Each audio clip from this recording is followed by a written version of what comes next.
Sementara Ketua Umum Partai Nasdem Surya Paloh menyebut membuka peluang 50% untuk bergabung ke koalisi Prabowo Gibran ke depan. Dengan akan bergabungnya partai berwarna sejuk ke koalisi Prabowo Gibran, siapa saja partai politik yang akan berani beroposisi?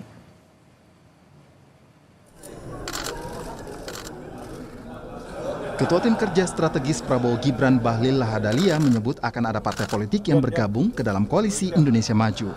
Menurut Bahlil, partai yang akan bergabung memiliki ciri khas berwarna sejuk. Bahlil juga menyebut perbedaan pilihan politik antara Prabowo dan Surya Paloh hanya sebatas pertarungan di dalam Pilpres. Ya semua dekat kok. Insya Allah semuanya akan baik-baik saja. Ada yang gabung berarti beneran ya? Feeling saya ada. Feeling saya. Warnanya? Warnanya sejuk ya. Biru, hijau atau coklat? Sejuk. Sinyal Partai Nasdem yang akan bergabung ke koalisi Prabowo Gibran muncul setelah Prabowo berkunjung ke Nasdem Tower pada Jumat siang. Namun Ketua Umum Partai Nasdem Surya Paloh berdalih peluang partainya bergabung ke koalisi Prabowo Gibran masih 50%. Itu penghargaan Pak Prabowo aja. Pak Paloh kemarin mengatakan bergabung dengan pemerintah bukan prioritas. Artinya nanti setelah Oktober kalau diajak sama Pak Prabowo akan bergabung dengan... Kita lihat perkembangan ke depan ya. Berarti ada kemungkinan bergabung sama 2 kursi. Itu 50-50 possibility-nya Mas. Pak tidak mau khawatir mengembosi upaya di MK Pak. Kita lihat. Ketua DPP PKB Daniel Johan mengaku partainya belum ada komunikasi dengan koalisi Prabowo Gibran terkait tawaran berkoalisi.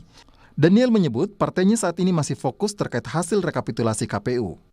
Kami memang belum membahas apakah akan masuk ke dalam koalisi atau tetap di luar, karena kami akan menunggu final dulu dari kerja-kerja tugas-tugas dari tim hukum AMIM.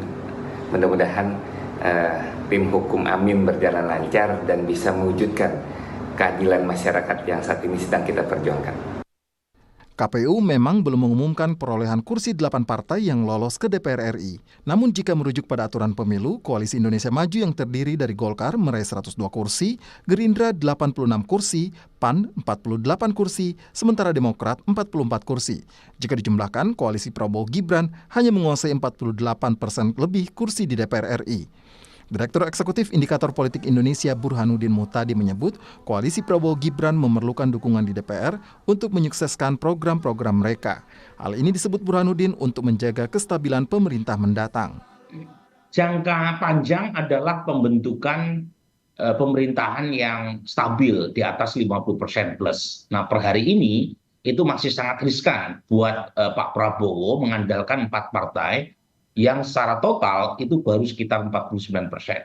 Artinya cepat atau lambat memerlukan penambahan armada koalisi baru. Sejauh ini hanya PDI Perjuangan satu-satunya partai politik yang menyebut siap beroposisi. Sekjen PDIP Hasto Kristianto menyebut PDIP telah berpengalaman 10 tahun menjadi oposisi. Ya, dari periode kedua Pak Jokowi ketika kekuasaan terlalu terpusat, itu kan muncul suatu kemampuan untuk melakukan manipulasi.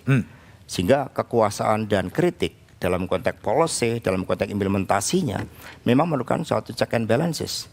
Ketika PDI Perjuangan berada di luar pemerintahan tahun 2004-2009, kami banyak diapresiasi karena kontribusi terhadap peningkatan kualitas demokrasi itu sendiri.